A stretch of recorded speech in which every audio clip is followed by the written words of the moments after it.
You are specially invited to the book launch titled Comprehensive Structure and Curriculum Coverage on Part of Speech in Kuteb Mother Tongue.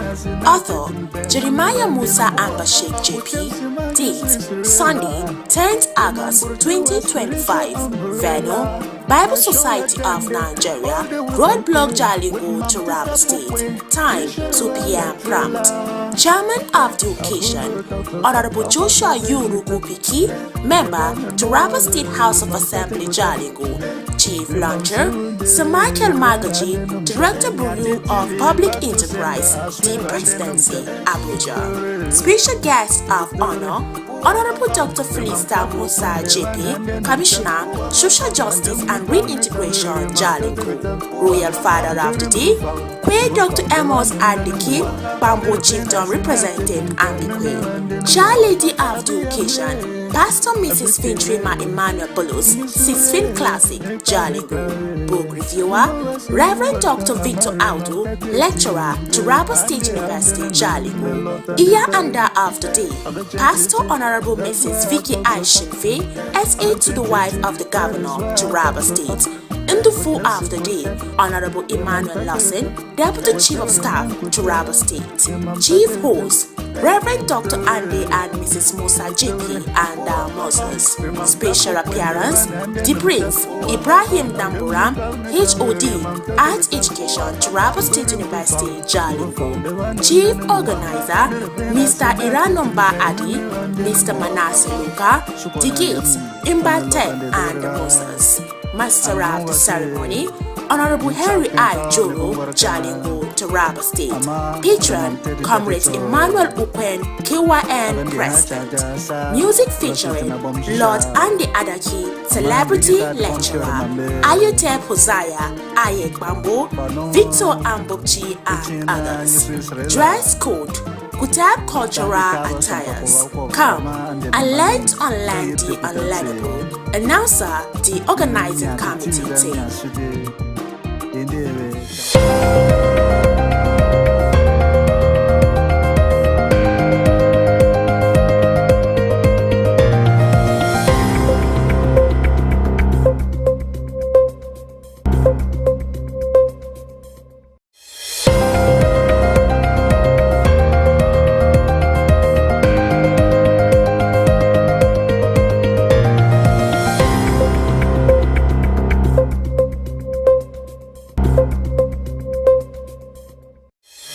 This digital age, staying ahead of the curve is crucial for success. Taraba Business School is committed to empowering the next generation of leaders with the skills they need to thrive.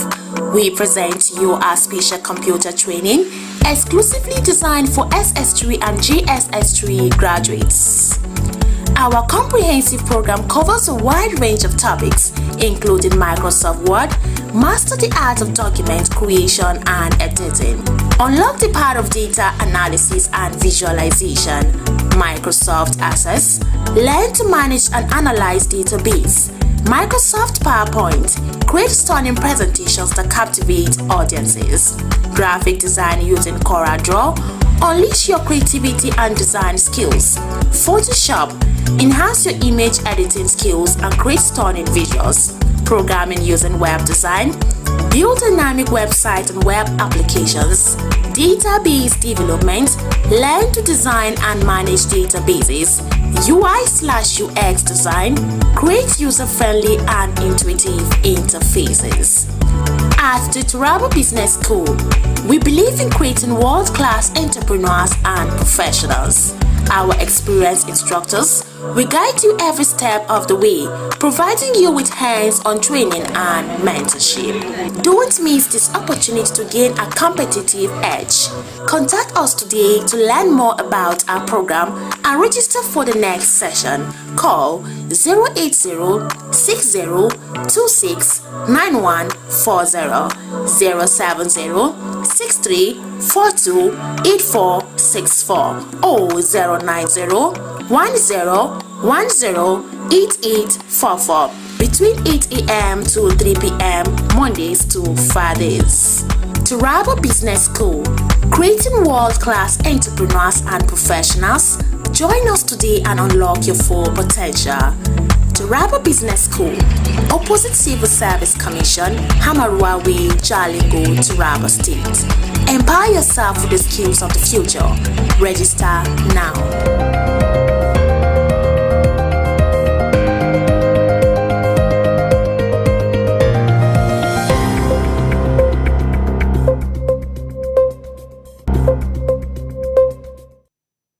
Good morning. You're welcome to the Morning Show on Some TV. The Morning Show on Some TV is where we give you a daily dose of inspiration, information, and insights into the stories making the rounds across the country. And this is the newspaper review segment. And with me this morning to do the review on this beautiful Friday is Mr. Iradane Kukwen, the Director of News and Public Affairs on Some TV. Good morning, Mr. Abraham. Good morning, Nigeria. Arise and shine. Oh, thank you very much. Well, let's go straight to the papers. To the Punch this morning has a very interesting story on it on the cover page. On the top left corner of the Punch, we have 2027. Defections stirs tension as APC, ADC lock arms. Story is on page 2 of the Punch. When government FX windfall crashes on 3% to 589 billion naira in H1. Stories on page 20. The FEC, federal government approves 3.5 trillion naira for roads, airports, others. Stories on page 2. The Nigeria-Ghana hold talks over anti-Nigeria protests. The stories on page 7. I think it is a good one that this talk is beginning to get on. Yes, because it's Ghana may not be able to survive if every Nigerian leaves Ghana. No, same thing. Well, but we have to. We shouldn't, because I've looked at the situation. Yes. Nigerians have to mellow down. Nigerians have to, wherever they go to, we must learn to. A few of us must learn how to live peacefully with those people. Ghana will survive without Nigerians.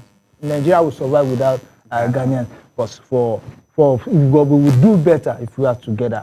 Whatever it is their country. They have their laws. They have the way they do their things. They have their culture. We shouldn't allow a few people to be disruptors in this country. And these things create problem for the legitimate business holders there and those that want to live within the law and orderly. These few Nigerians that they create this problem for others. So I on this, I think the Ghanaians have a right to take a stand when they find out that these things are not going the way. Just the way Nigerians too will take a stand if foreigners come here and then begin to exhibit some of those attitudes that are not proper. After all, we have issues too with some foreigners who are infiltrating Nigerian borders to commit crime. And other things like that. Yes, we can't say because of the trade they bring in, then we just have to, they have to, their sovereignty and the law and order is very, very paramount for them. Yeah. Nigeria needs new constitution, not amendment. Ezekwesili on page 3. I keep asking, what is the framework and how do we arrive at a new constitution? I don't even think we need a new constitution. All we need is for us to restructure our mindset, restructure the way we do things, make our judicial sector functional, and make our security agencies functional, and do away with corruption. Our constitution will be fine. Well, I keep wondering, if you bring a brand, we've seen laws that will copy from other climes. We bring it in, and everybody applaud. Freedom of Information Bill, Petroleum Industrial Bill. Freedom of Information Bill is a new law, at least. It's a new law that, let me say, is part of the Constitution. That aspect of the Constitution that is new, Freedom of Information Bill, is still not doing The well in petroleum Nigeria. industrial bill. It's not still I doing well in remember when this freedom of information bill was muted, should be maybe late 2003, between 2003 to 2007. The story there was that if this law comes into this thing, the access to information is going to curb corruption. You just go, you get information. How much is this bridge cost? How much does it cost? And every information. And it took so long. And we thought, well, it is because the system does not want it to work. At the end of the day, it was passed. And honestly, if you ask me, it hasn't changed much because the system is still the way it is. So that is just it. We don't actually need a new constitution, but we need just to become new people. New people, and we just keep amending what we have. But we just keep amending until we get a new constitution. What if that constitution comes? When this one came, it was a new one, and it is still imperfect, or you still have the same set of people and system running the constitution. We will be back at where we are. The recovery ongoing, 1.3 trillion CBEX Ponzi collapse, EFCC. On Ondo, ADC vows to challenge Ayedatiwa's appeal court victory. It's on page 29. Our suspected ritualist dismembered my 16-year-old son, Ogun Driver. That's quite sad. Stories on page 4 and 5. Oyo budget is 984 billion after 299.8 billion supplementary bill. Story on page 29. Then marketers warn against disruption as Dangote plans direct fuel supply. No Gasa, Petron, Taku Dangote. Petrol surged to 870 naira per litre at private depot amid fuel. Well, let us take that story. Whenever there is these are issues between Dangote refinery and the marketers, as long as it will bring down the prices of fuel. To me, I keep looking forward to those issues if it will bring down the prices of fuel.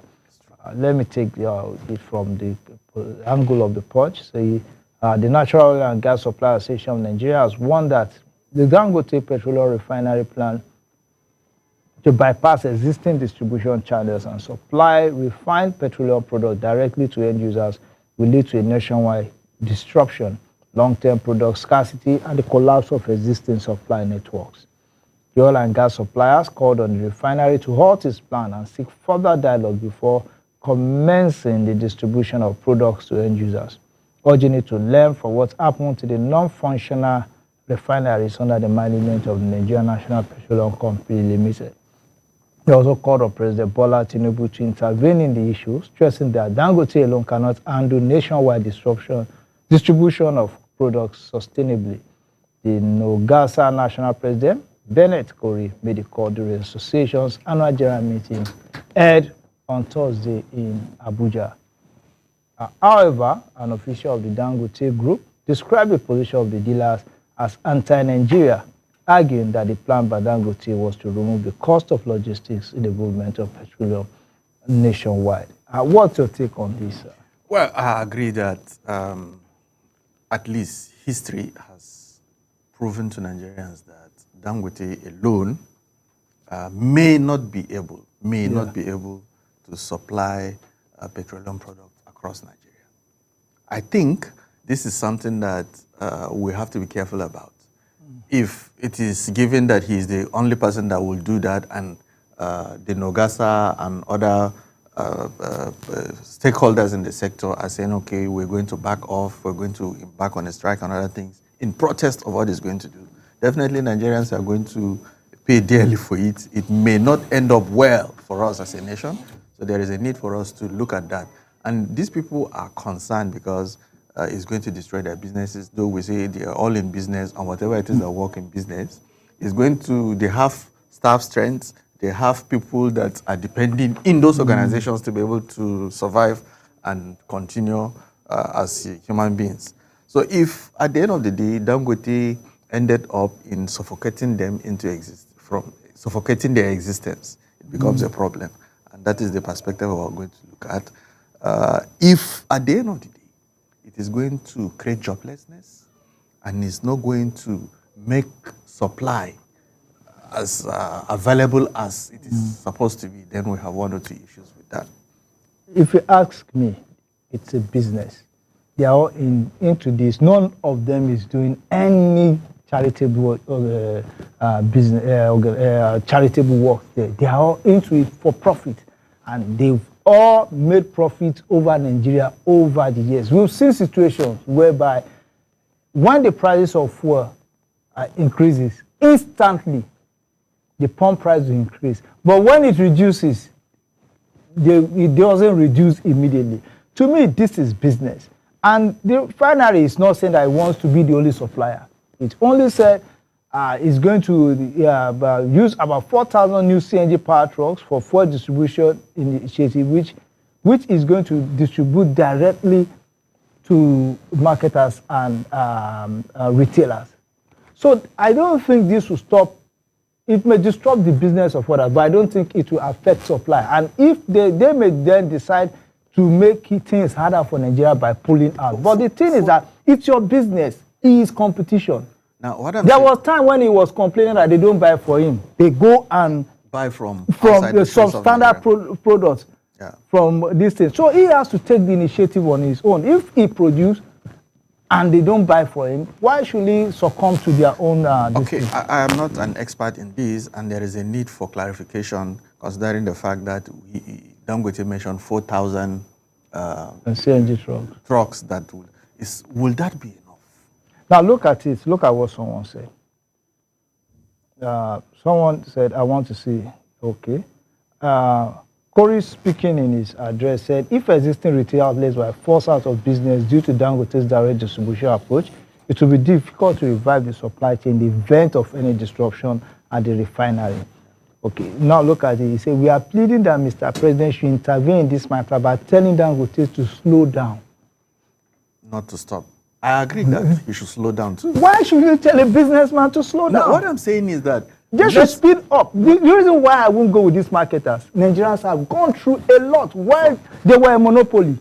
But they were a monopoly. Have you seen the situation where Dangote has a tendency to become a monopoly based on the way he's doing? He's doing the refining, he's doing the transporting, he's doing the selling and other things like that. There is a chance for him to become a monopoly, though that's not what we're envisaging. I'm looking at the situation where, in case this thing collapses, in case there is a failure, in case something happens, will Nigerian economy be able to survive this crash or something? We've been surviving before the coming of Dangote. We will survive with him, we will survive after him. They should up their game. Well, they should up their game. That is just and some of them, they should invest into refineries, smaller refineries. There are people with different licenses. The truth of the matter is that Dangote is not the first person to be given a refinery license. He is not the only one. There are hundreds of licenses out there. Now the one that is doing the job, you are telling it to slow down after years of us not being able. So now that means when the time comes and NNPCL Warri refinery is functioning, I will tell them no, at this stage slow down, so that the marketers can catch up. I don't. It's a competition. That is what goes on. The only thing is that the federal government should ensure that none of them break the rules of engagement. But if it is within the rules of engagement, and especially if it will bring down the cost of petrol. Look at Jalingo, for example. We don't buy at all these prices I see on this thing. We don't buy that price. But if Dangote can supply us here directly, then we'll be buying at 815, 870, and not at 900 and something that we buy right now. I agree completely, only for the fact that if this thing have no serious long-term adverse effects. If the short-term gains is going to be there and is going to be sustained, then there is no problem. But we're looking at, after some time, maybe Dangote may say, okay, because of this and that, it's not going to be 4,000 trucks again. This is Nigeria. You understand? We should up our game. You can't say it's like you playing football against a team. You say they are so good, they should stop improving. They should wait they for must not score more than 3 goals. 3 goals, wait for others to score first before scoring another goal. Yeah, this is an industry that have milked Nigerians. Same set of people that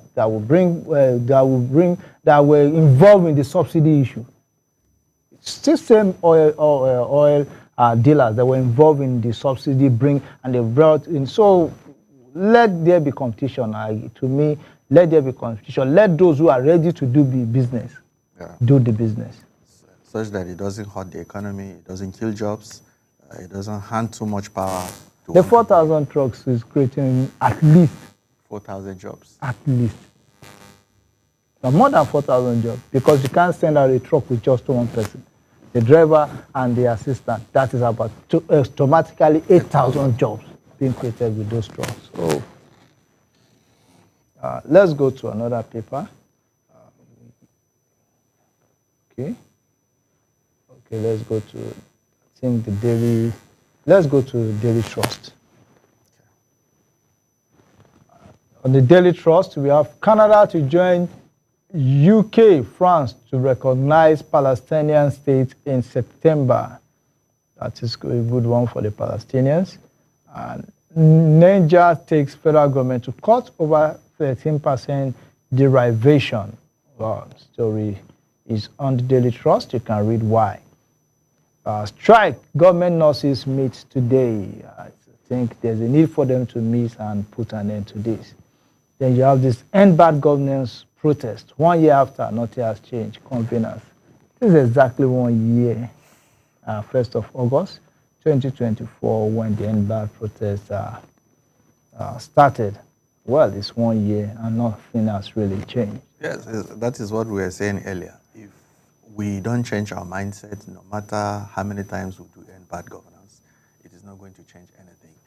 You will discover that people who participated and in one way or the other threw their weight behind end bad governance.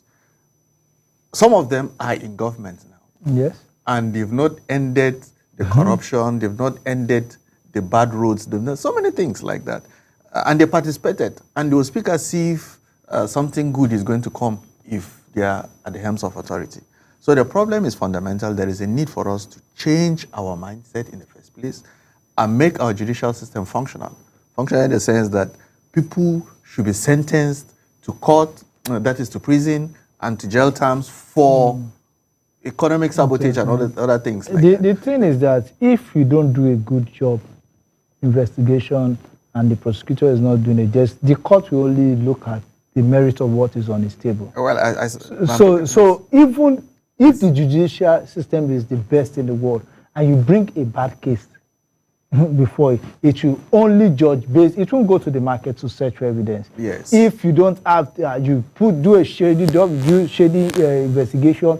You put 1,000 charges over a person, and it comes, and all the technically those things. The good lawyer comes and knock off all the charges. The court will let you go. I think I apart from the judiciary, the EFCC, the police and all those agencies like that will need to sit up on whatever it is they're doing in investigation and other things like that. Yeah. There is a need for Nigeria to get rid of this menace, this corruption, until corruption is not existing in Nigeria. Nothing else will work. Whether we do 1 million, we've seen 1 million man march, we've seen so many things like that, but they're not going anywhere.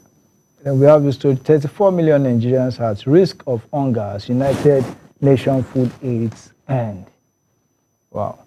This is the effect of, this is the Trump, part of the Trump effect. The CADA Harmonized Food and Nutrition Insecurity Analysis led by the government of Nigeria with support from the Food and Agriculture Organization, the World Food Programme, and other partners have earlier projected that 33.1 million Nigerians will face high level of food insecurity during the June-August 2025 laying season. The United Nations, this brings to 34.7 million the number of Nigerians at the risk of hunger. The United Nations Office for the Coordination of Humanitarian Affairs, in its report entitled Nigeria 2025 Humanitarian Needs and Response Plan, detailed the humanitarian challenges in Borno, Adamawa and Yobe states, confirming that 1.8 children are at the risk of severe acute malnutrition. The report attributed the situation to the food inflation in Nigeria, with food inflation reaching 40.9% in June 2024.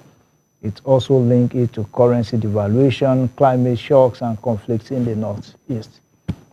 The reduction of funding in recent months has forced the UN World Food Programme to ration its support, and it has completely run out, according to the BBC. It reported that one Aisha Baka had lost more than one half of her family because of attacks on the village in Borno State, as well as seasonal. She's among the close to 1.4 million displaced people in the Northeast who are fully dependent on humanitarian aid for survival.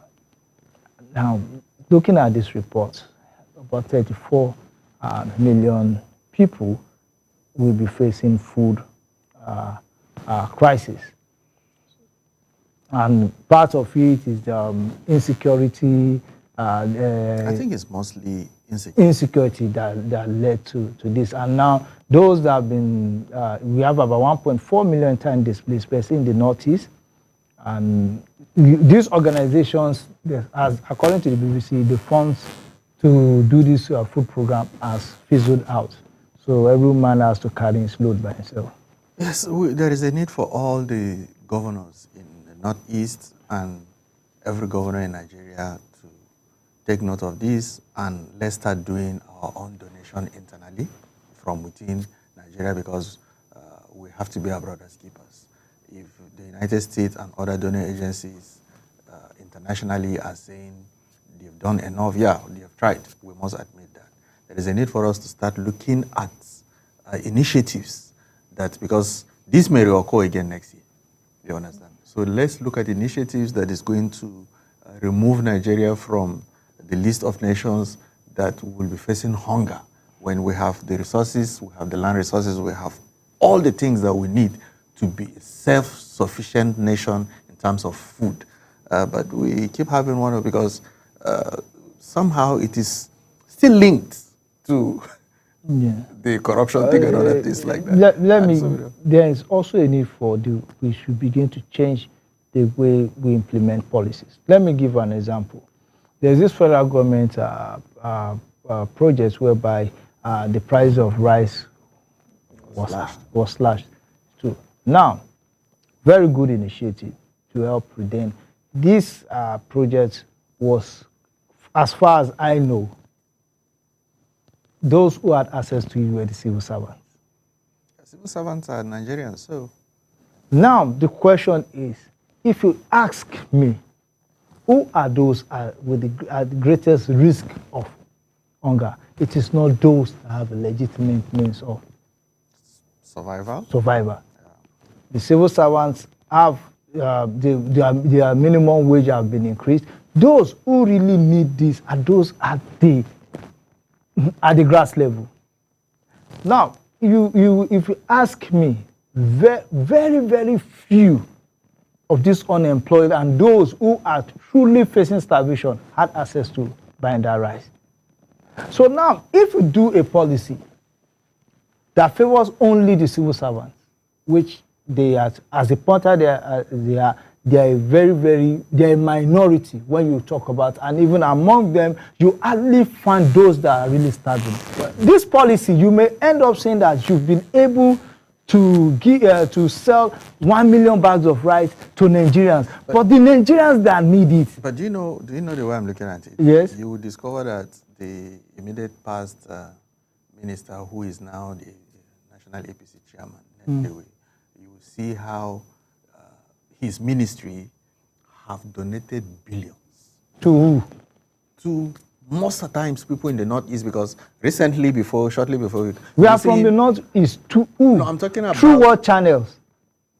Well, I don't have those details, but you will see him conveying humanitarian assistance to people in the Northeast. Now, if you look at the money being channeled to these people who are suffering like this, and compared to civil servants in Nigeria, well, not that I'm saying anything, I'm just trying to say. Now, let me tell you, it is the civil servants that will still share these things. But they still suffer too. These economic challenges, they have their own challenges. See, the thing is that from time to time, you cannot be targeting the poor and you focus on the civil servant. You've gotten it completely wrong. I don't because if you look at the matrix, the data, this 1.4 million in the Northeast, you hardly find a civil servant among them. So if you Well, now you may not find a civil servant, but you may find their people they are related to, friends, people who still depend on them to survive. You understand? Now let me ask you: the civil service has gotten minimum wage increase. What about those at the bottom that are not civil servants?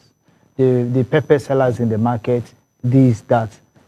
And if you ask me, the process to get this thing to the people still pass through all these government agencies, MDAs, and the rest of it. And that's where also the corruption comes from.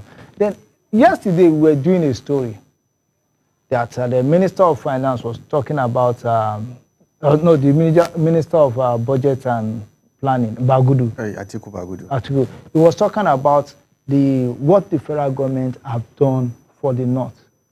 And we were reading the roads. And we got to a point we saw Numan, Jalingo, Yola Road. Now, for someone that does not know that Numan, Jalingo, Yola Road, he will say, yes, the federal government have done something for that axis. But we here, we realize that nothing. So when you bring out these statistics from the present APC chairman, and you look at the figures, and you go to where the people are, they will tell you, well, they are also reading it on the pages of the newspaper. So that yesterday report has shown me that, well, I don't trust when they say 100 billion. We've been hearing 100 billion. We've seen billions of naira shared within 1 week on the table, cash. And it doesn't reach the vulnerable How group. they did that is what I don't know. Yeah. And when during the cash trap issue, we found it very hard to share, to distribute the little cash in circulation, but someone was able to share billions in 1 week. So if you ask me, and most times these things go through political platforms.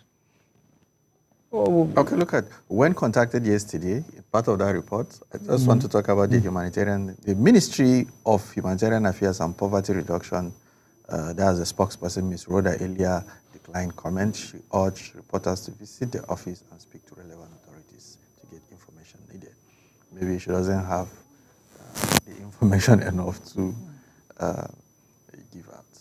But just like I said, governments in the north and in Nigeria should begin to look at ways that we can help sustain our food production internally. Let's stop depending on, we have the resources of land. The only problem that the Northeast is facing now in terms of this thing is this banditry, this insurgency and other things like that. People who even have the courage to go to the farms will at times be taxed by these bandits to pay so number of grains that at the end of the day they will still sell and buy arms or whatever it is that they do with them. It's only God that knows.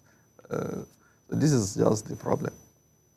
Okay, let's go to another paper. I think we should go to there's this story that interests me on the Daily Independent, their headline. Okay. Sorry for that. Okay, let's go something political for now. On the blueprint, let's go to the blueprint. National Orientation Agency advised Nigeria on responsible use of U.S. visa.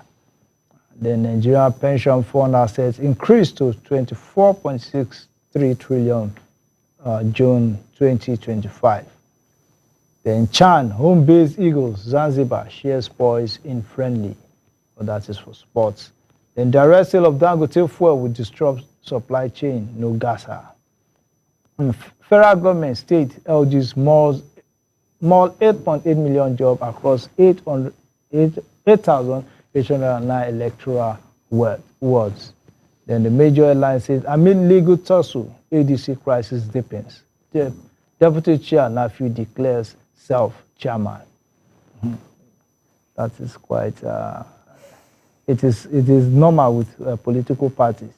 Well, I think if you ask me, it is if there is no crisis of who is chairman, someone declaring himself chairman or not in any political party, that party is not yet ready to do business. Well, let's see how this one goes, because this is capable of destroying them. at least having some adverse effect on their already established strongholds. I don't think Nafiu should be declaring himself at this point in time. Whatever, I always subscribe to whatever disagreement you have. Well, it's good for you to voice out, it's good for you to stand out for the truth. But at this point in time, why can't you just keep quiet and allow things go? If you're not the national chairman, what will happen? Sometimes this, to me, it's better this crisis come at the beginning and you know the direction you are going. Or they'll keep quiet and someone out there is watching, seeing something. And when after election, or just few days to election, then everything will collapse. Let us see what his complaints are. He said the leadership crisis plaguing the African Democratic Congress has taken a new twist as the party's deputy national chairman, Honorable Nafiu Bala Gombe, declared himself the interim national chairman. Gombe made the announcement during a press briefing in Abuja on Thursday, describing the ongoing turmoil as an unprecedented assault on democracy, allegedly orchestrated by what he called political hooligans. He accused former leaders of the party of neglecting their constitutional duties and ceding control of the ADC to influential outsiders with no genuine ties to the party. Calling for urgent interventions, Gombe urged the Independent National Electoral Commission to formally recognize the leadership change under his stewardship, stated that doing so will safeguard the integrity of the ADC constitution. Declaring himself, Gombe said, I, Honorable Nafiu Bala, a bona fide member and a duly elected National Deputy Chairman of our great party, the African Democratic Congress, wishes to draw the attention of the entire members of our great parties and Nigerians live to the ongoing act of political hooliganism being perpetrated by some members who are hitherto entrusted with leadership of the party. Well, to me, very few people will listen to him. That's what I think. But the court might listen to him if it has merit. So it is better for them to sort it out. For them to sort this out now. But has Gombe now, this Nafiu Gombe, has he considered the effect of all these agitations on the popularity of the party, on the future of the party? Why can't he just, in my own opinion, why can't he just allow this thing go like that? Considering the fact that ADC is making giant strides everywhere. Definitely. So why are you bringing up issues? So some of these things are not actually in pursuance of, because it's just some political, the ones to be relevant, or maybe somebody outside. The reason why I don't care is that all of them, they are not people that they can leave ADC today, and tomorrow you see them in APC, or you see them in another party. We've seen their movement from APC.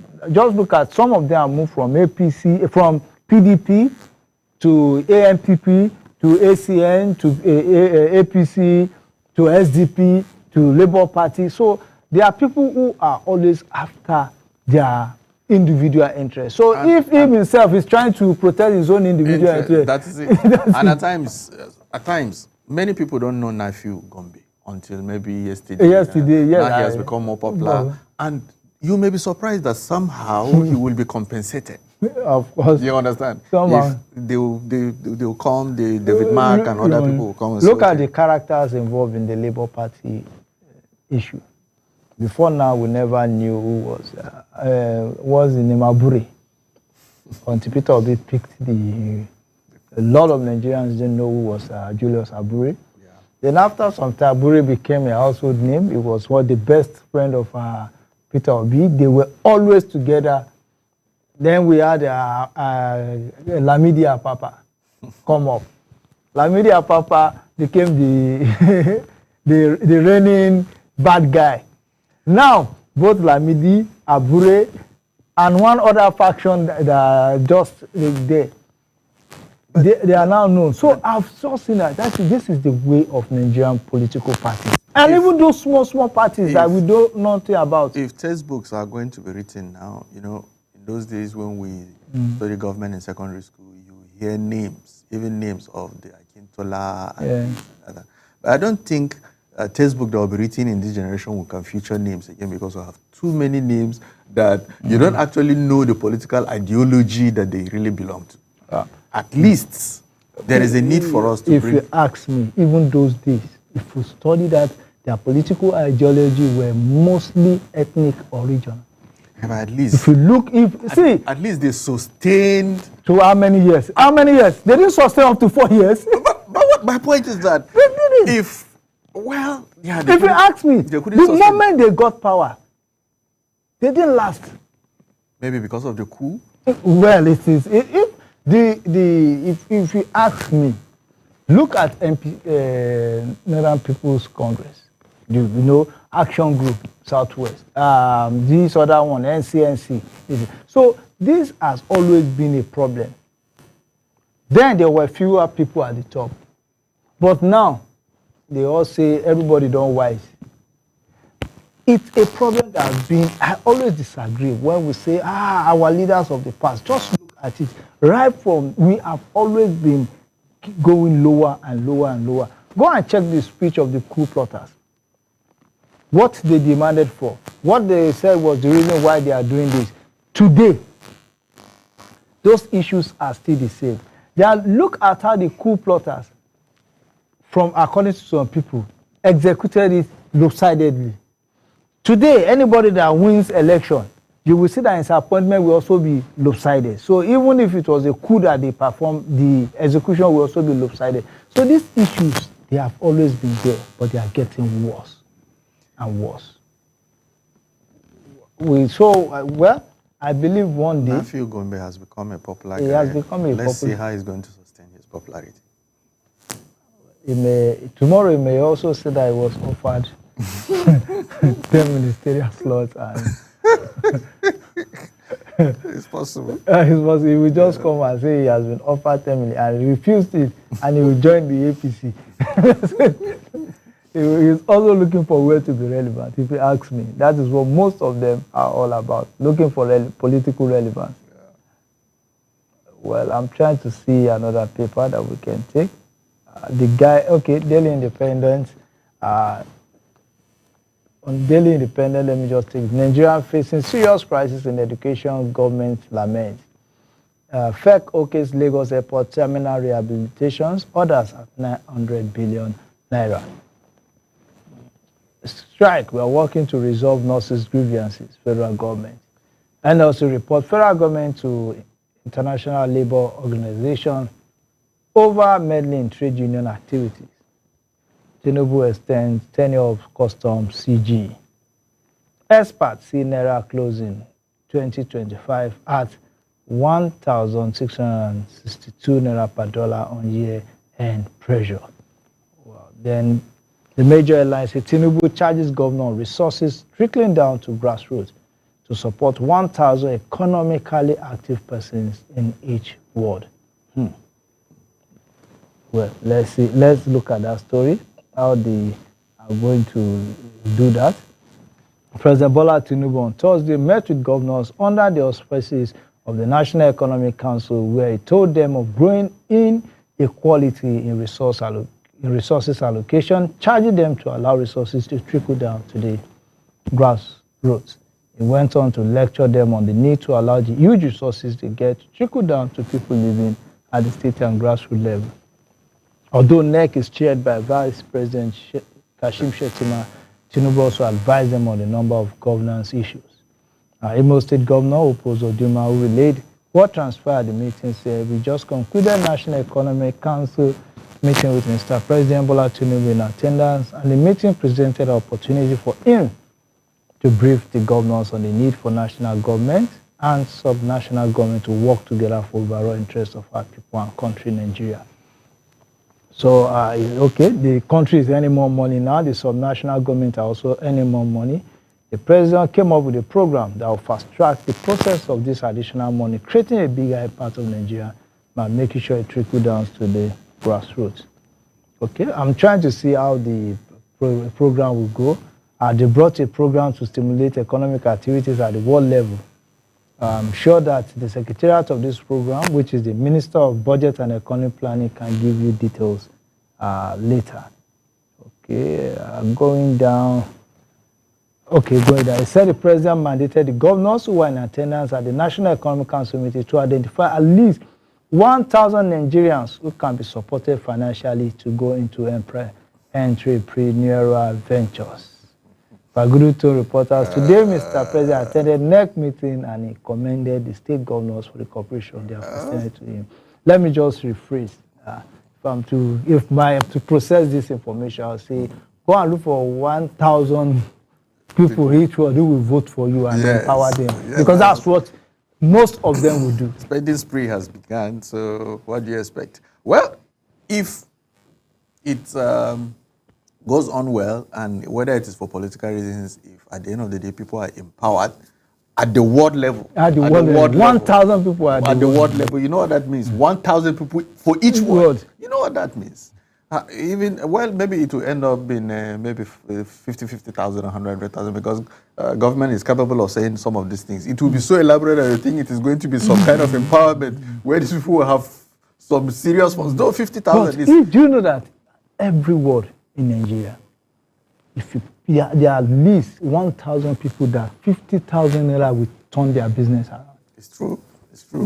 If you just look at this area. But we've been looking at it from that perspective where these people are not even, some of them don't even have any trade. Some of them are secondary school leavers, people that may just serve as political talks, people that have more political value than economic value. So that by the time you distribute that money, after some years, after some months, you discover that nothing has actually been done. Because it wasn't given to the right people. And do you know something? I was expecting Tinubu now to be talking about local government autonomy in this meeting. You understand? When you want resource to trickle down up to what level? Empower the local government, give them the autonomy. See to it that they receive their direct disbursement. Not for him to come and bring up, well, let's see, even this one, maybe it doesn't go the same way that the local government autonomy story is going. Yeah.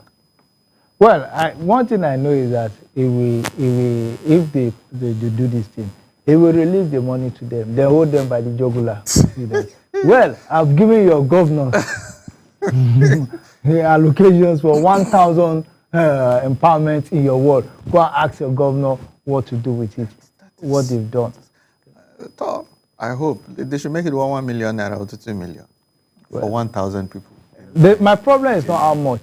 It is how effective it is. If you give someone that has no business doing business 1 million, how will they even distribute the money? It will go and buy a phone, very expensive phone.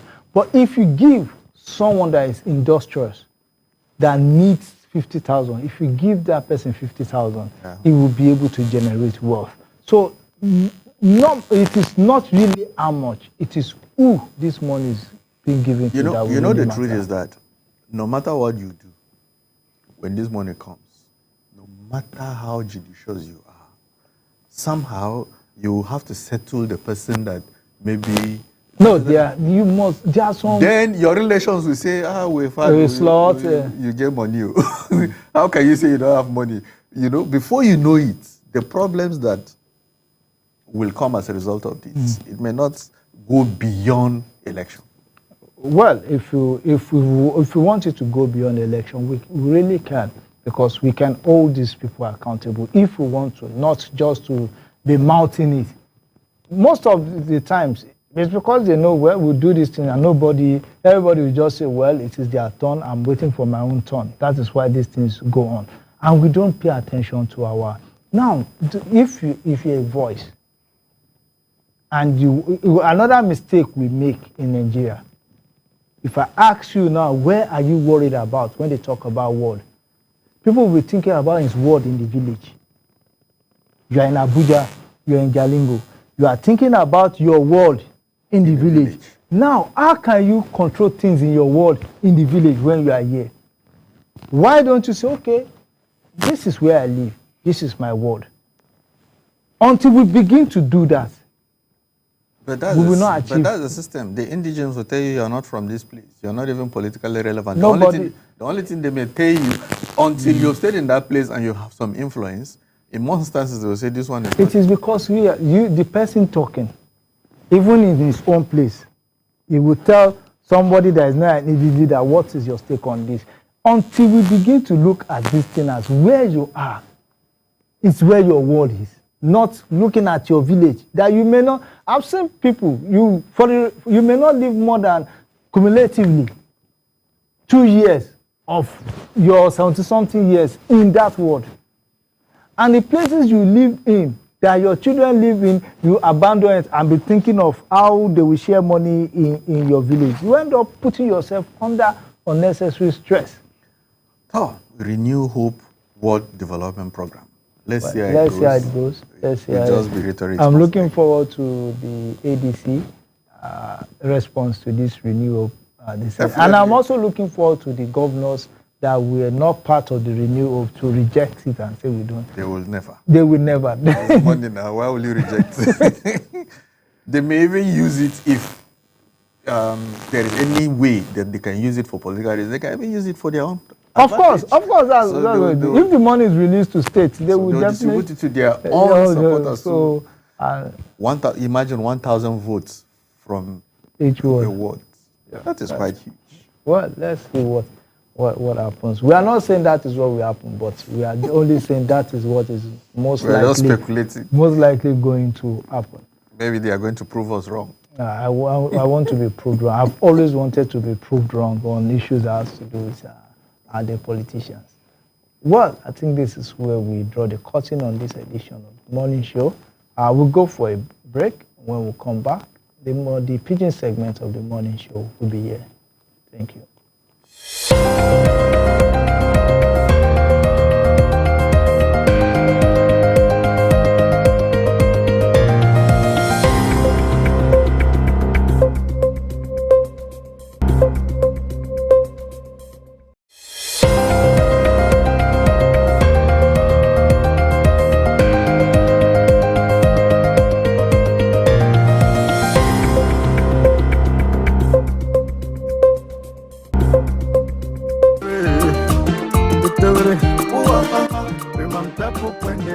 You are specially invited to the book launch titled Comprehensive Structure and Curriculum Coverage on Part of Speech in Kuteb Mother Tongue.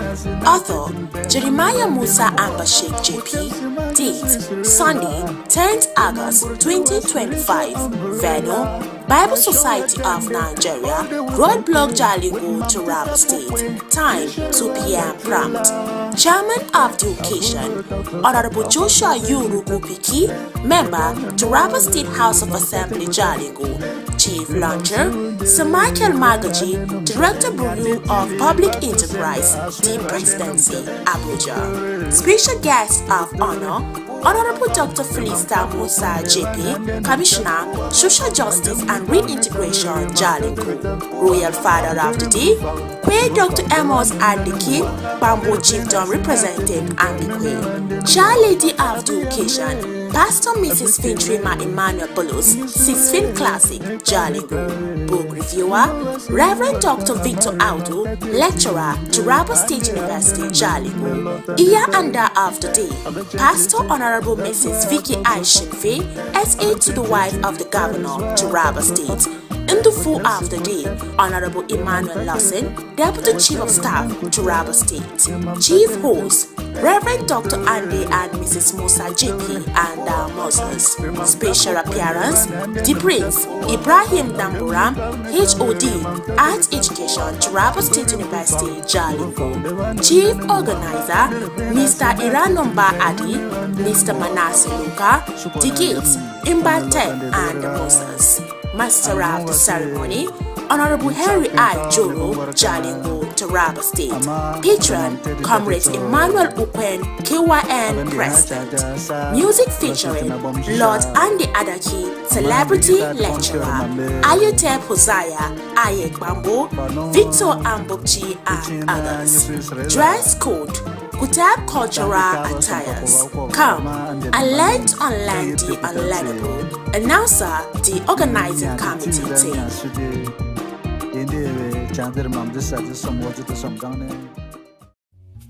So tax is money citizens and businesses pay to the government.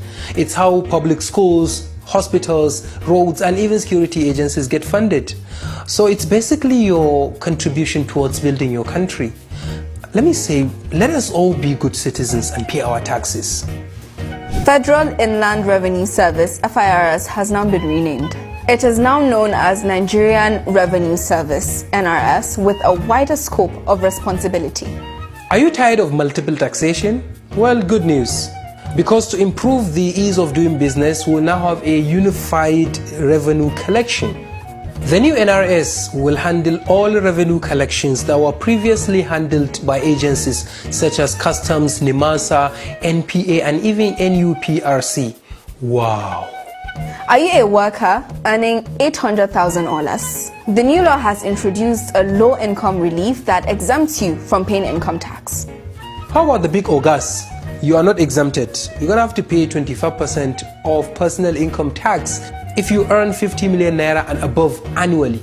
And if you are a small business owner with an annual turnover income of 50 million or less, you are exempted from paying income tax altogether. Also, essential items and services such as food, school fees, and even electricity are exempted from tax altogether. Now, VAT remains at 7.5%. What does that mean for you and me? Let's say you buy a t-shirt for 10,000 naira. You're actually paying 750 naira in VAT. That's the government's share. Now, how is that money split? Well, the federal government gets 10%, states get 55%, and the local governments get what? 35%. Well, think of it like sharing a cake amongst the three. The states have the highest chunk, so you better hold your governors accountable. Now, the new VAT sharing formula. 50% is shared equally, 30% by how much the state spends, and 20% by population.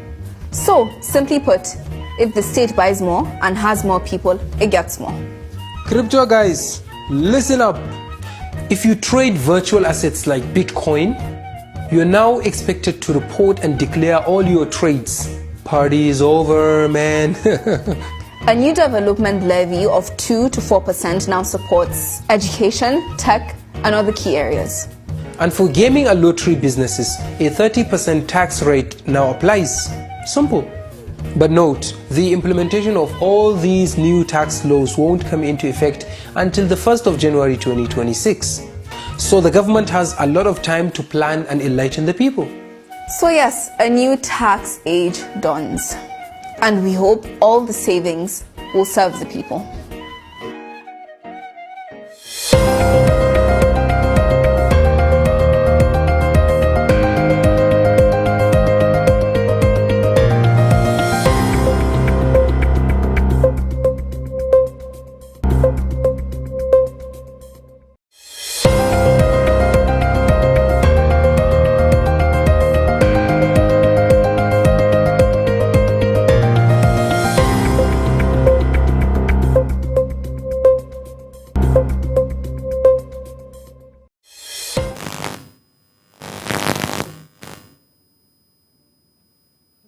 Good morning, this morning, my country people. How una day? And they welcome una to the pidgin section of our morning show. As this na section, we always give una correct story concerning the things where they happen for inside the country, even to serve our community and our society. My name is Esther Oka speaking, and with me this morning na Auntie Faith Apollos, will be aka Capacity. Auntie, thank you for joining me this morning. Thank you very much. Okay, oh, my country people, who say of say time not to do them myself this morning. I want begin with the story of what happened for inside the Lagos State, my country people. Not even for Lagos State itself. This one has something when it happened for inside the Ogun State. Yes, maybe I begin with the story when it happened for inside the Ogun State. Yes, my country people. As one commercial driver, when they say they call him, say Olamide Lawal. Yes, in come outside, come begin they cry, yo, say ritualists, they don't kill him, bikini. And true to when they talk like the matter, now true talk now in the talk with my country people. This commercial driver come outside, they come talk, say in bikini. When he be say now in bikini, when he be say now just 16-year-old to come out for us, saying they go in mama place for Ogun State to go say hello, say in they stay with him papa. And I know how this kind of movement they be.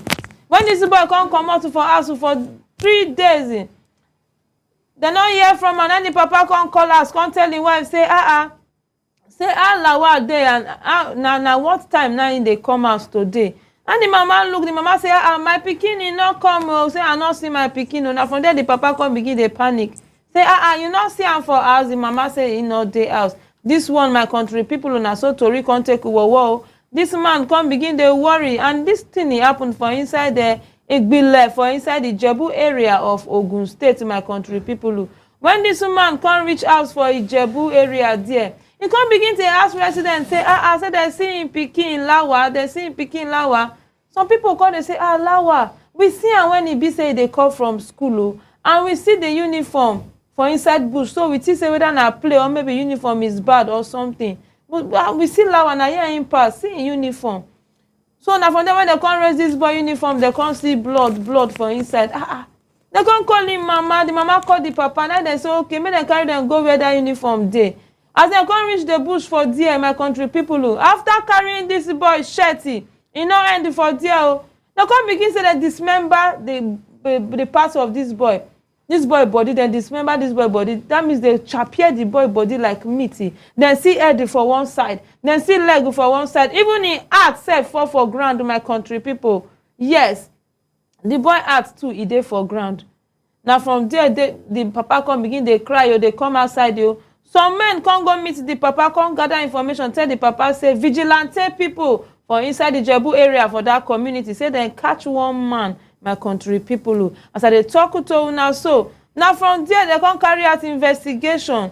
When they come carry out investigation, come reach there true, they come to say vigilante one man for that community. And say this man say in the past, say as in the past, now they come see blood full for this man body.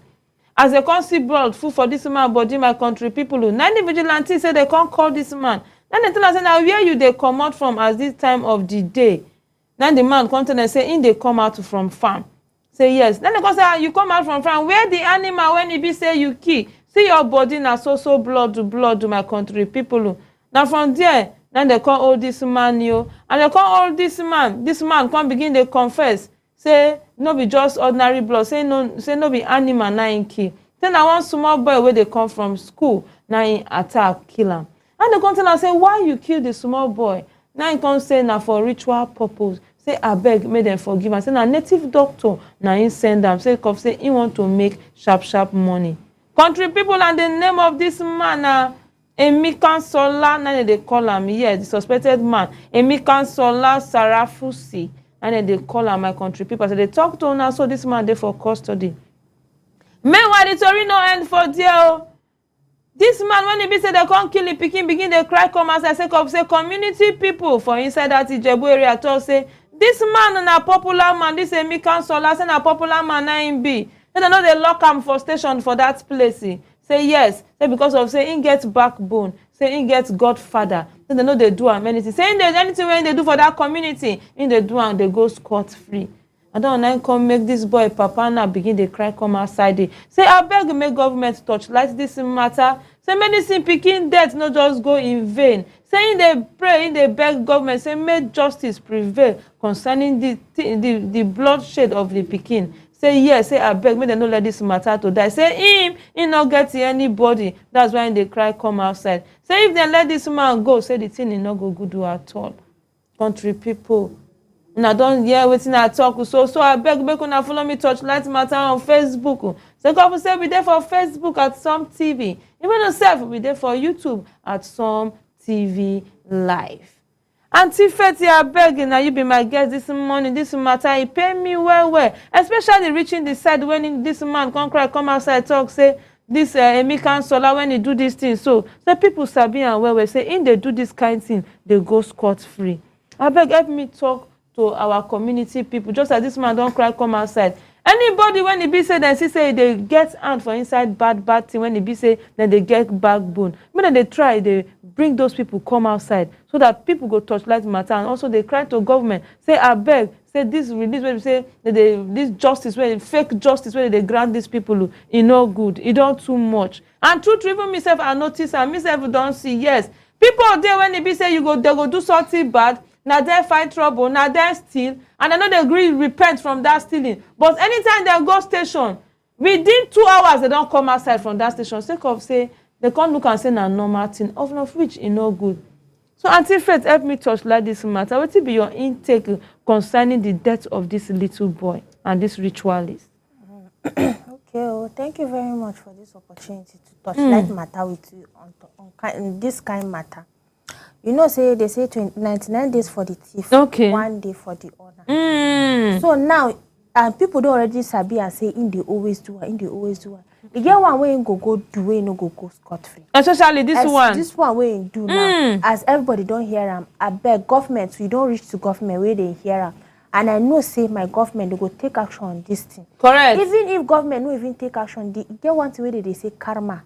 Karma go follow them. Okay. You go see some people they no go ever prosper for their life. Now so they do bad thing, but they go stay for one place stagnant. You know go see they no go move anywhere. So I beg if you be that kind of person, you they do that kind of act and you they go scot free. Just know say for this life everything way you do, it go come back to you. Okay. If you dig hole where be say you they dig for person, it go shock you say now you go fall inside that hole. Correct. Now wait till I get to talk for this matter. Oh. Correct. Especially the one when Auntie Fetty talk. No, when he sweet me. He say for all this bad thing. No, Auntie Fetty, you sabi say no be the first to begin when they kill and be this. That's so. For community people to cry come outside, say no be the first time saying they do to people and he gets top people when they be say anytime you don't commit this kind of crime, they know they take the correct action. Auntie Fetty don't talk and say 99 days for the thief. Say 1 day for the owner. So you where they dig it pity, they talk, say people go fall inside. Maybe people they fall. Remember, say now you yourself go see use your hand dig your own pity. You self go fall inside it. And also the two men Auntie Fetty talk now come be say money now they do person. The riches when they be say that they find, no they do. Upon all the people where they kill, they don't reach. No be another one they tell and say make it bring come so that the money go plenty. That's so. Yes, you know they pay. You know go ever arrive. Now so you go they kill until the day when they be say they go catch you. And also reaching that government matter when Auntie Fetty talk say 1 day for the owner. Now the day night be this. Because of say community people they don't sabi am. Many police stations for that place for Ijebu, they don't sabi am. Eyewitnesses today. That is why the Tory come table so. Eyewitnesses then plenty for on top this matter. So the Godfather now when they be say he won't come stand for the backbones them. Godmothers then when they be say they won't come stand on top this matter now. Them too they go there exposed now by the grace of God. So just as this boy Papa don't cry come outside Lawal, I beg may the community people of Ijebu land for that place may them take decisive action and make sure say this man no go unpunished. Okay, my country people, I can see you now messages you don't they enter on Facebook at Some TV, even on serve on YouTube at Some TV Live. Make on another verse we go touch light matter concerning this on our messaging.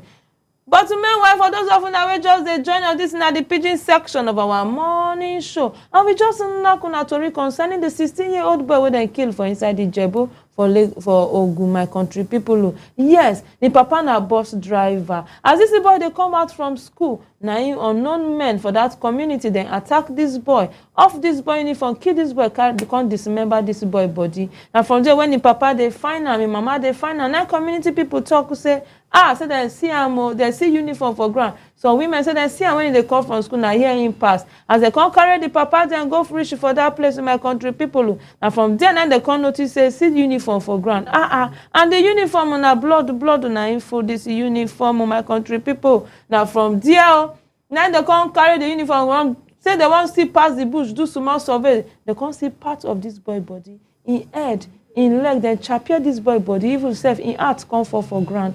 Papa come begin to cry. Now from there, then some men come in, the papa say, vigilante, oh one man you. And as they hold this man, they say this man is suspected ritualist, then this man be. The papa kia run go, now for there, then the man come confess, he talk, say, he gets hand for the death of this boy. Say, now he kill this boy.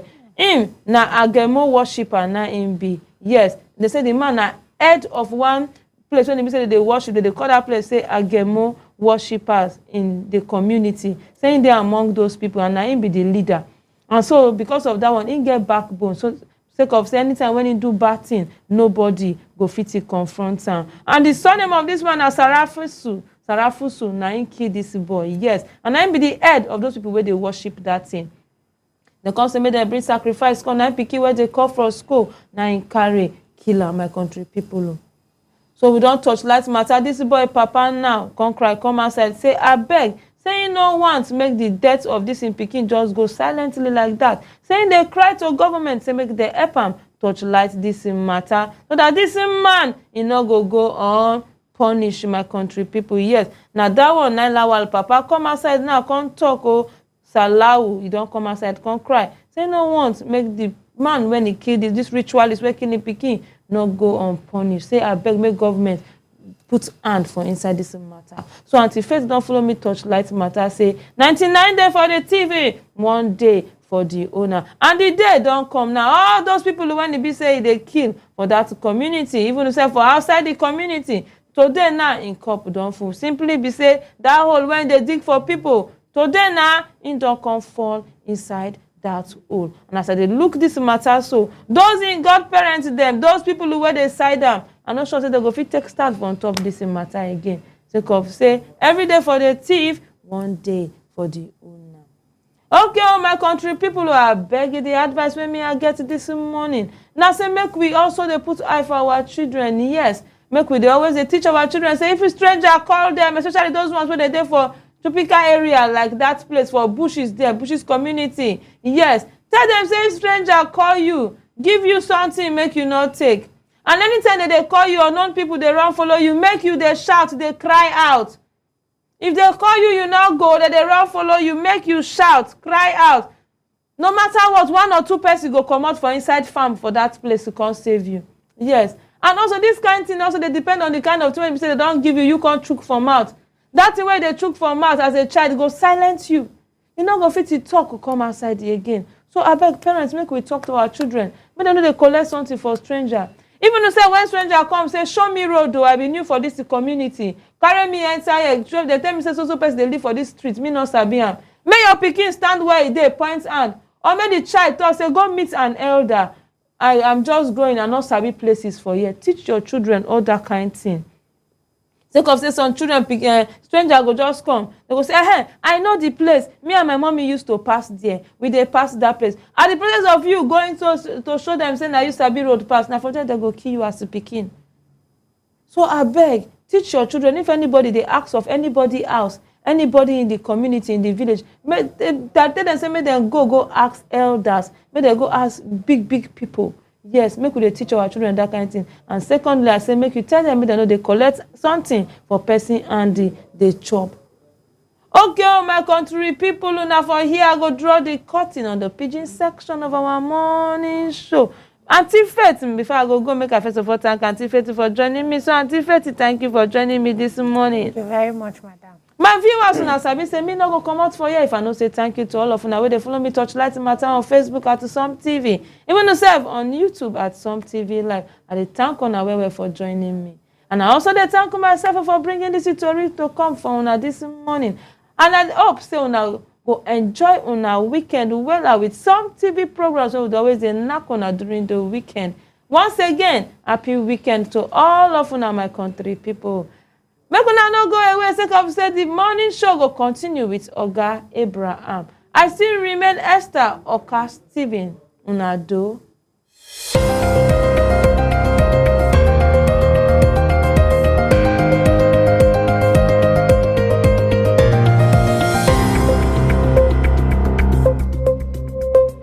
In today's digital age, staying ahead of the curve is crucial for success. Turabo Business School is committed to empowering the next generation of leaders with the skills they need to thrive. We present to you our special computer training exclusively designed for SS3 and JSS3 graduates.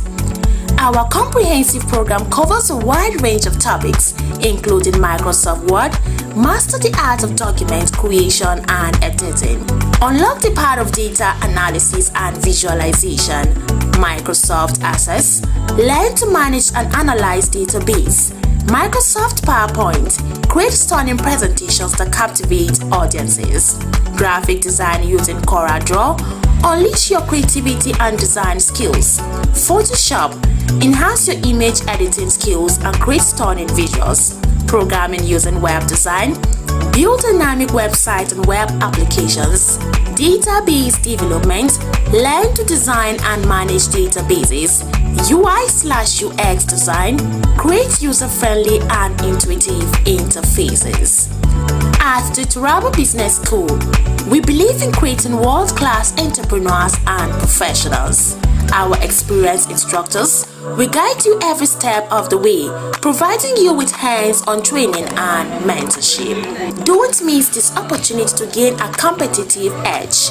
Contact us today to learn more about our program and register for the next session. Call 080-6026-9140, 070-6342-8464, or 090-1010-8844 between 8 a.m. to 3 p.m. Mondays to Fridays.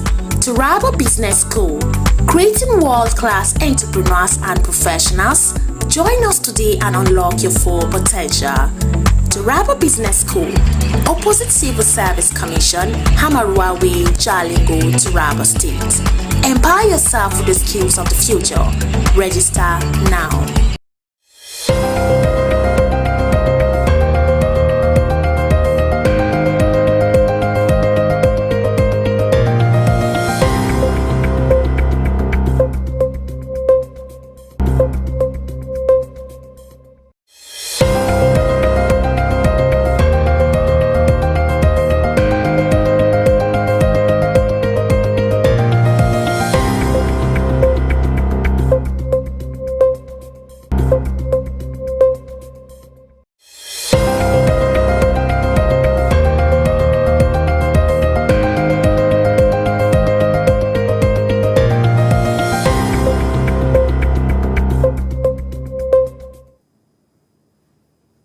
Okay, welcome back to the Taraba News segment of the morning show. The Taraba News segment is where we discuss issues that has to do with Taraba State, which is the host state, because we transmit it live from Jalingo City. We are going to go through stories on the cover pages of Taraba most influential newspaper, which is Taraba News. Well, let us go through the headlines, then we'll take one or two stories to do, and we'll do analysis one or two stories. Yeah. And with me, as usual, is Mr. Daniel Kukwen, the Director of News and the Director of News on Sun TV. So, good morning. I'm always happy to be here. Yeah. The TIF community backs Governor Kefa's vision for Taraba's unity with just divisive narrative. Stories on page 8 of Taraba News.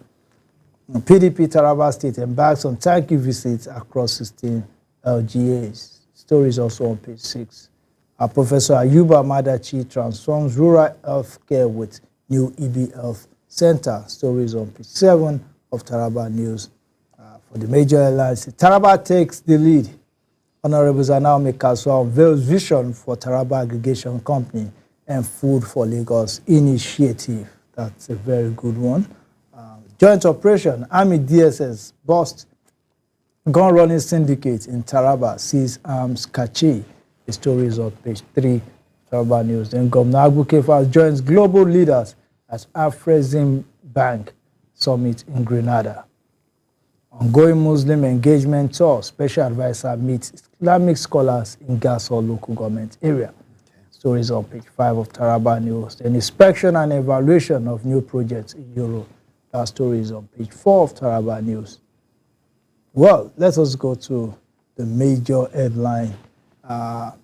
Honorable Taraba takes the lead. Honorable Zanao Hassan Mekaswa unveils vision for Taraba Aggregation Company for Food for Lagos initiative. Honorable Zanao Hassan Mekaswa has just been appointed as the pioneer Managing Director and Chief Executive Officer of the newly established Taraba Aggregation Company, TAC. In a bold move that underscores Taraba's renewed focus on agriculture as a driver of economic transformation. The special advisor to the Executive Governor of Taraba State on food and agriculture and food security, Honorable Zanao Mekaswa, has been appointed as the new Executive Officer of TAC. So he was on his first media parley on Today's Politics on Sun TV. In a Noah's Bad interview, the MD laid bare the blueprint of a ground groundbreaking collaboration between Taraba and Lagos State that is set to revolutionize the food supply chain in Nigeria. According to Honorable Mekaswa, Governor Abukefa has identified agriculture as one of the most strategic sectors through which Taraba can lead, not only in North, but nationally. Taraba State has immense potential in agriculture and the commodity market, but we have not been able to maximize it over the years. He explains that Governor Kefa's positive leadership was instrumental in getting Taraba enlisted in the Let's Fund for Food initiative by Lagos State government. At the heart of this initiative is a 500 billion Produce for Lagos Offtake Guarantee Fund and Program.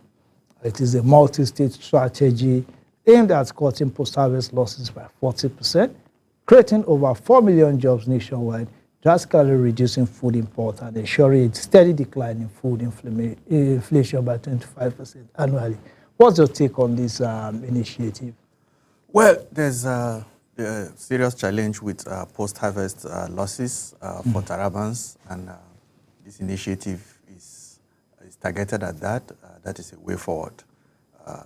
If Taraba State is partnering with states that is a market base, and that market is as huge as Lagos State, you know, in one way or the other, Taraba farmers are going to be smiling home because of that. So let's see how the 500 billion naira project goes. We look forward to it being implemented step by step. The Honorable Mekaswa is somebody that you can trust. Based on the fact that I've seen one or two of his analysis on trending issues like that at the end of the day, his prediction came to pass. So I think he's a round peg in a round hole, and we look forward to having very good efforts towards developing Taraba State from TAC. And he said to make the collaboration effective, the Taraba State had to set up a special purpose vehicle, which is a commercially run company that can coordinate efficiently with Lagos market-focused SPVs. So that was what led to the creation of Taraba Aggregation Company, because they needed a commercially run company to do that. Then also looking at logistics and market infrastructure. Highlighting the scale of the Lagos-led initiative, Mekaswa revealed that Lagos is investing heavily in logistics infrastructure to support the offtake plan. They are constructing 12 food distribution hubs equipped with the international standard cold rooms, dry storage, loading bays. And more importantly, Lagos has acquired 150 LPG-powered trucks that can cover 2,000 kilometers without refueling. So these trucks can come all the way from Lagos to any part of Nigeria without, and it's powered by an LPG, not CNG. Okay. This liquefied natural gas. That is what we're powered with. So the issue of, you know, he explained to me, because I was telling him on that show. He said, which I know, if you go to places like my sis, you find out that my 12 in Lagos. Yes. You find out that before these fresh fruits get to the market, but sometimes 50%, sometimes 30%, sometimes 20% of the fresh fruits have been wasted. And sometimes they have breakdown along the way. Maybe for some issues or the others, they pack, and by the time it gets to the market, sometimes all will have turned to waste. But in the case of these Lagos trucks, nothing stops them on the way. They move, and no government official, no stoppages, no this, and they are brand new trucks.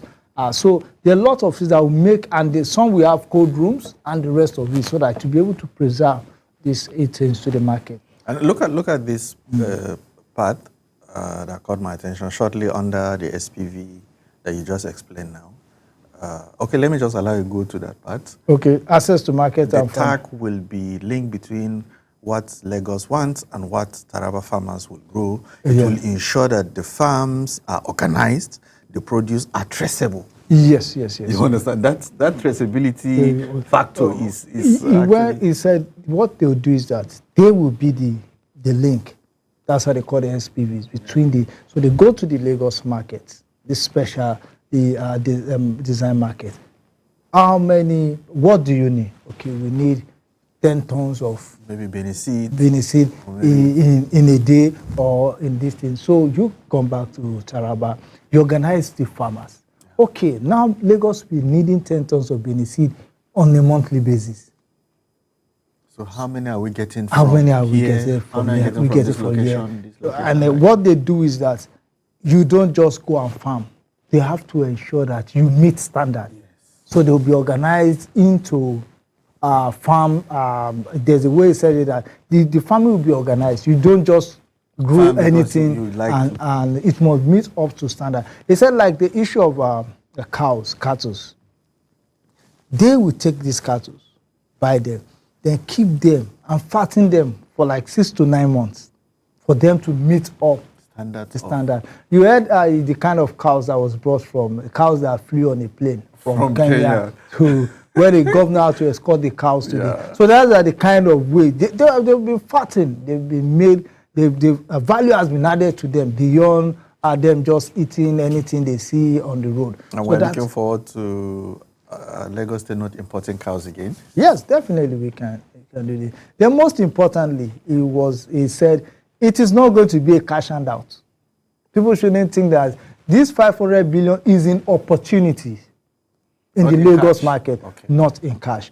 But where the farmers will gain is that since there's this kind of contract understanding, the financial institutions will know that if we finance this person's business, his farm, there's a ready market for it. They know that the moment he invests, there's a market. Take it in. So banks, once they see that, they give a loan facility. They give loan facility that you will still pay. Yeah. Not that if I something don't know, happens it's not. So don't think that Lagos is bringing 500 billion to come and share. So it was a very, very interesting conversation we had. Yes, that initiative is quite good, and we look forward to its full implementation. I know the fact that produce are traceable. You trace them to the location where you can get them, and this post-harvest waste is something that Taraba State has suffered for a very long time. And we look forward to undermakers who are tackling these challenges. Well, I trust that he should be able to do this because for years he has been doing things similar like to this. I look at when we talk about the issue of grass. At least I've known for 3-4 years now he has been an advocate of people farming grasses for pasture. And look at this opportunity. We'll be supplying cows. You need these grasses to be grown in commercial quantity that will be used to fatten these cows before they get to wherever they are going to. Maybe you take a look at the processor, investor, and value addition. That place is interesting. Okay, yes. He mentioned something called Iru, which is the Da. Yes. And then all this money, that is shea butter oil, spices, and you see the way people do spices here with soybeans and the rest. So he said there's also opportunities for those small processors to process their goods with a very, very good standard, and there will be a ready market in this. So tell your people, those that have access to is it Gindindoroa, to Doroa, to Doroa and the rest of to begin to process these things and give it good packaging. There's a market for it in Lagos. You can just imagine our local Dadawa from Takum from Zing being sold in Lagos. Yeah. As we speak now, it is being sold there. Yes, it's just that we don't know. We've got there, see the trucks that carry shea butter out of this place. So you keep wondering, and it's been sold there because I know Taraba feeds Nigeria, but we have not been able to organize it the way it's going to be organized now. I think it's a very, very good idea if you ask me. Actually. Okay, let's go to another story on page 3. Joint operation, Army DSS bust gun running syndicate in Taraba, seize arms cache. In a coordinated security operation, troops of 6th Brigade Nigerian Army Sector 3 Operation White Stroke, in conjunction with operatives of the Department of State Services, have successfully tracked and apprehended a suspected high-profile gun runner in Taraba State. The operation, which was carried out around Ambassador Roundabout in Rukari local government area, led to the arrest of 29-year-old Biliamino Shuaib, a native of Belango village in Karim Lamido local government area. The suspect is believed to be a key player in the arms trafficking syndicate operating within the region. Items recovered from the suspect during the operation include 362 rounds of 7.62 millimeter special ammunition, 1 round of 7.62 millimeter NATO ammunition, the sum of 842,100 naira, 1 black Dinchem rubber motorcycle, 1 Redmi Android phone, 1 Itel phone, 2 silver rings, and 1 First Bank ATM card.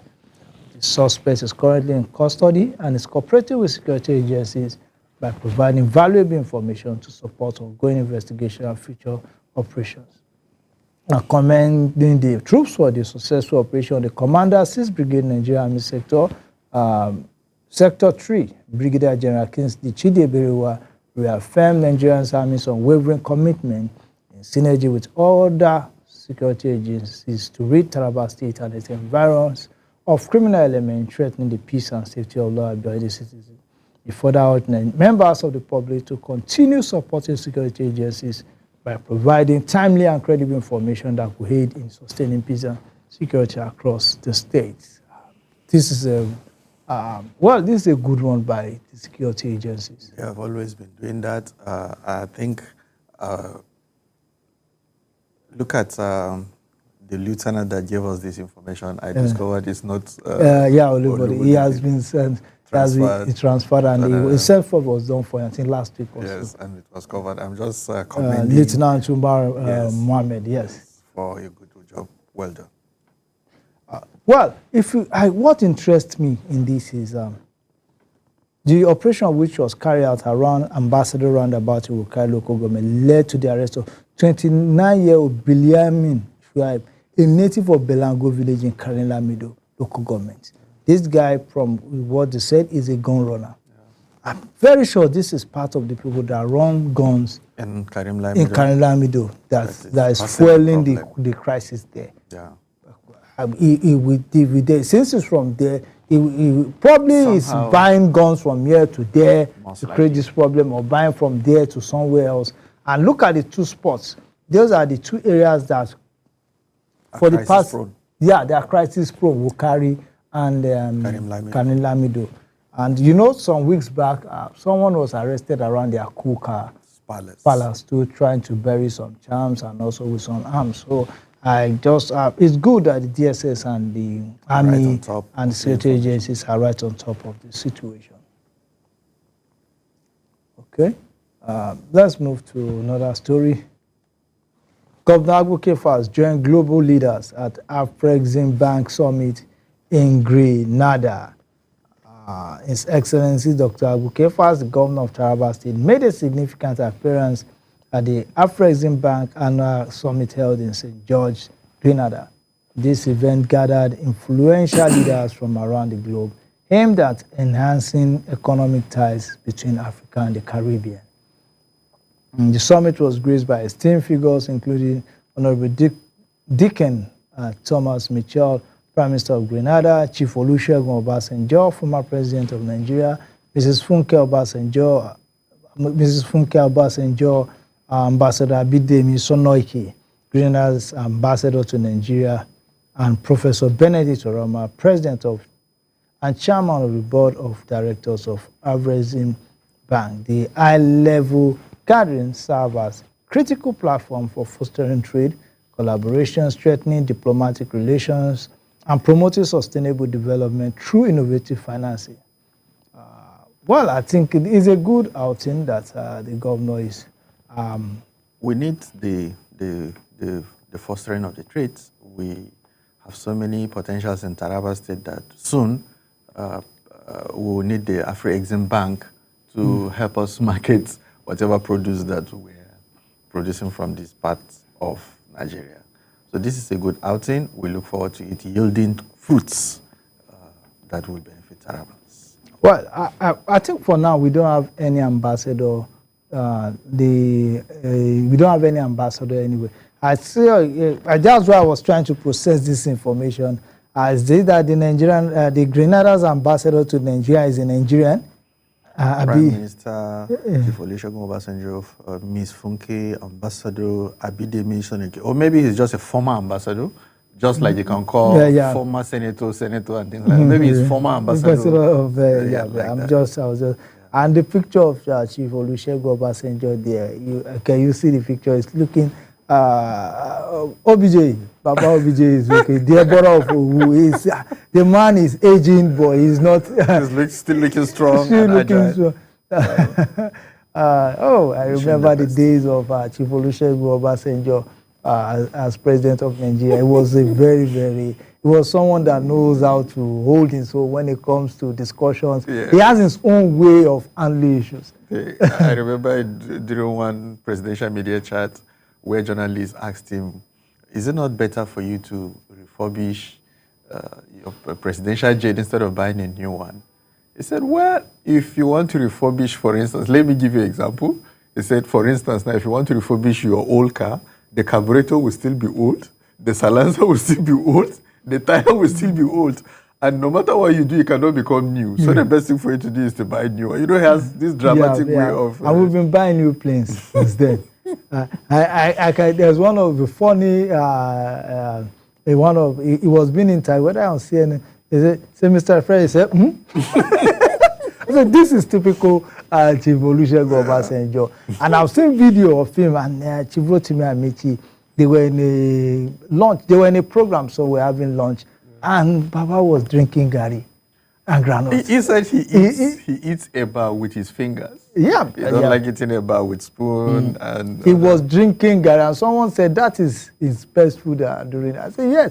I told someone, I said, that's what makes him a big man. If you can eat whatever you want anywhere, that makes you a big man. Because someone like me, you and I can't go to Nigeria and be asking for what? But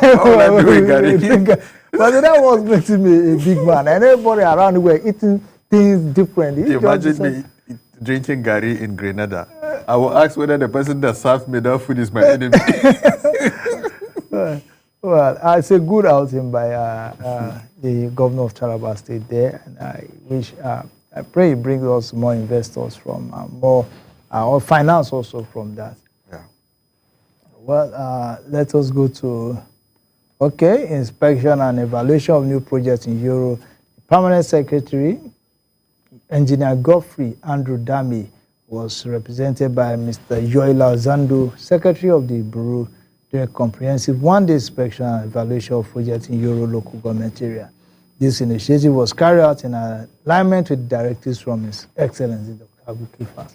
Mrs. Martina Antoni, the executive chairperson of Euro, expressed her excitement about several transformative projects aimed at boosting community development. Among the key projects highlighted are executive block, modern facilities designed to enhance efficient governance and streamline administrative function, council block, a new space dedicated to facilitating council, innovation of PAC, primary health care, digging of borehole, an initiative focused on providing safe and clean water. These ventures not only demonstrate a commitment to enhancing the infrastructure of Euro, also aim to significantly elevate the quality of life for its citizens. It's okay, that is from Euro local government. First of all, let me just say something.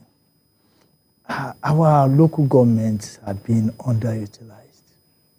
They have been underutilized. I don't know. Maybe they are not being funded. It's just the issue of funding. I look at this. Well, I don't know the funds that they get, but look at this. Well, I think we must admit that some are more judicious with funds than others, considering that if you see the project that some local government chairmen are undertaking. In Taraba, yeah. Well, Okay, this one now. This project that has been listed here, is it not a local government project? Yeah, they are local government. Do executive block, council block. To me, well, I will look at the renovation of the PAC and the digging of boreholes. I'll place them above Any other one. any other one. And if I was writing this story, I think I'll put those ones at the top first, because those are what the people say, yes, this belongs to me. The renovation of the primary health care, digging of boreholes. And those digging of boreholes, they should have identified how many boreholes were dug, where it was dug, so that people can say, yes, this is it. And I would also like to appeal to the state government. The road that leads to Pantisawa, there is no road there. There is no road there. I like that statement. There is no road. There is no road there. Something At looks least like about a road. 3-4 bridges under. Yeah. I think that road needs to be completed, because it is killing economic activities. I don't think, can trucks go into Pantisawa? Maybe during dry season. How? Well, maybe. You know, we went there during the dry season last year, December. Okay. I don't think trucks can go to through the Zing Road. I don't think so. Maybe there's another road there's another road that you can go through to this Muslim Council area. I don't know if trucks Specialist hospital site. Yes, I don't know if trucks can use that route, but that road needs to be fixed. It has been on and it has been abandoned. You'll see the bridges under construction, about 3 or 4 bridges between that junction, Pantisawa junction to Pantisawa. It is not a good experience driving through that area. We call on the state government to take a look at that, so that economic activities from that area too will receive boosts. Okay. Ongoing Muslim engagement tour, special advisor meet Islamic scholars in Gasol local government. So as part of the ongoing statewide engagement with Islamic scholars and the Muslim Ummah across the 16 local government area of Taraba State, the special advisor to the governor on Muslim religious matters, Alhaji Hussaini Ismail, yesterday met with prominent Islamic leaders in Gasol local government area. The interactive session held in Mutumbiu is a continuation of strategic tour aimed at fostering unity and gathering support for the development agenda of His Excellency Dr. Abu Kefas, Governor of Taraba State. Addressing the gathering, Alhaji Hussaini Ismail highlighted the key achievements of the Kefas administration, including enhanced security across the state, the provision of free and quality education, and accelerated infrastructure development. If you ask me, religious leaders in this part of the world, they are very, very influential. And sometimes your policies and to maintain peace, for unity, you need to pass the information to these religious leaders who can speak to their followers, and they will understand the message better from the religious leaders. And this will go a long way in diffusing tension. Yes. We have precedents in these states and in Nigeria where this kind of call for support is premised on religious sentiments. But this is a different thing. He's mentioning issues, high quality education and other things like that. That is why he's canvassing for the candidature of his principal, not because of any religious affiliation. And I think we should go this way from all the religious platforms that we have. It's going to help Taraba State very tremendous ways. Yeah, the story PDP Taraba State chapter embarks on thank you visits across the local government area.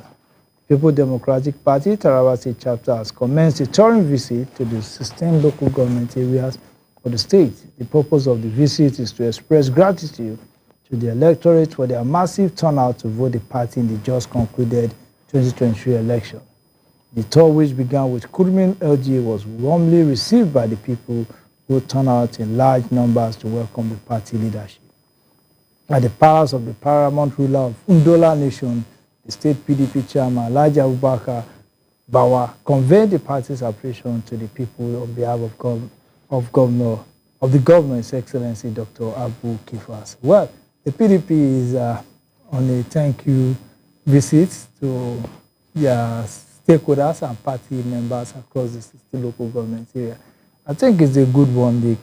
While you are doing thank you, you're also reminding them that another election is around, especially now that a new party is coming, springing up, and it's going to affect the purpose of the PDP at some level, especially at the national level. So it's a good initiative from Alhaji Bawa. Yes, Bawa is a political guru, so everybody knows that these initiatives are going to yield results for the benefit of the party. Okay.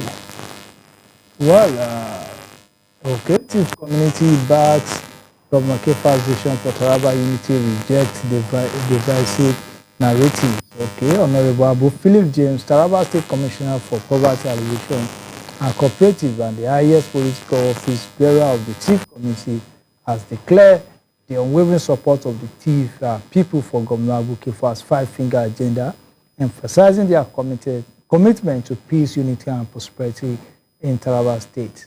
And speaking on behalf of the law-abiding and peace-loving Chief community. I like that description. Yes, it's very, very good description there.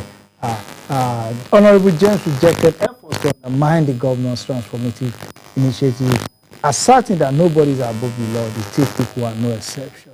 Addressing concerns raised in a recent statement by Honorable Peter Achibo regarding displaced Chiefs in Wukari local government area due to 2019 Chief Jukun conflict, Honorable James clarified that Achibo lacks the authority to speak for the Chief people of Taraba.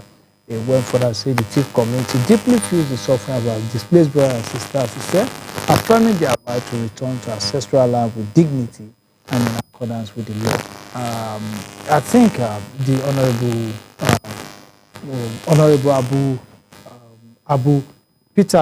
Honorable Abu Phillips is the highest ranking chief political office holder as we speak, and it is within his duty as a responsible citizen and public servant to come up like this and clarify these issues. You know, as he has spoken now, it will show that yes, the Chiefs are peace-loving people.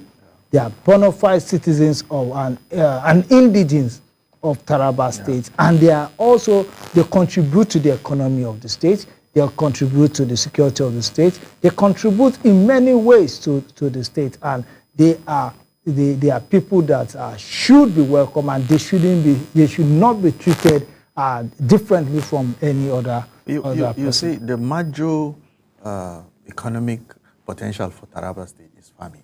Yes. And hardly will you find any farming community in Taraba State that you will not find Chief, yeah, that have lived their signature in those communities. So you can say that this and that.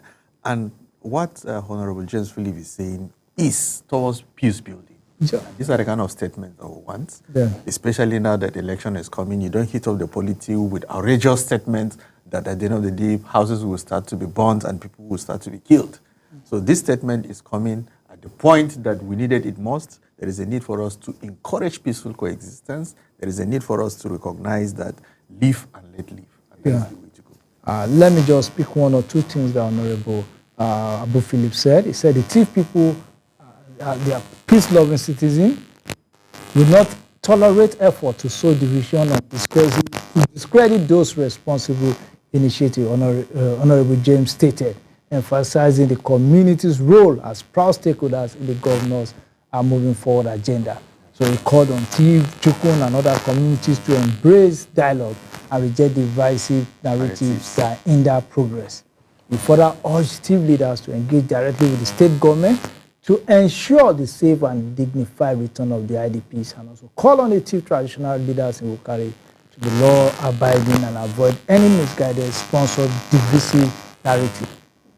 Noting that the federal and humanitarian agencies are providing federal and state humanitarian agencies are providing psychological and material support for reintegration. Honorable James reaffirmed the Chief Committee resolve. So Taraba is our home, and we are committed to unity and prosperity under the law. A rally support for Governor Kefa's vision of a state where every citizen enjoys peace, opportunity, dignity, pledging that the Chief people will work alongside all Tarabans to build a stronger and more resilient Taraba. Kudos to him there. Yeah, that is the Taraba that we all want, and he's doing the right thing, and he has our support. Okay. Well, I think this is where we will draw the curtains on the morning show today. But before drawing the curtains, we are calling on the government to all the necessary agencies to still consider the situation of the Namle Bridge. And also, there's also should be a immediate search and rescue recovery operation for the bodies of those that lost their life in the unfortunate incident, both incidents that capsized at the Namle Bridge. So, well, this is where we'll bring it to an end on this edition of the morning show. Thank you very much, Mr. Era Daniel, for today. Thank you for having me. I'm always very happy to be here. Okay, and for everyone that's the viewers out there and every other technical person that ensured that this program went on well, we say thank you very much. Have a wonderful day. And, well, that's the end of the show for today. Good day.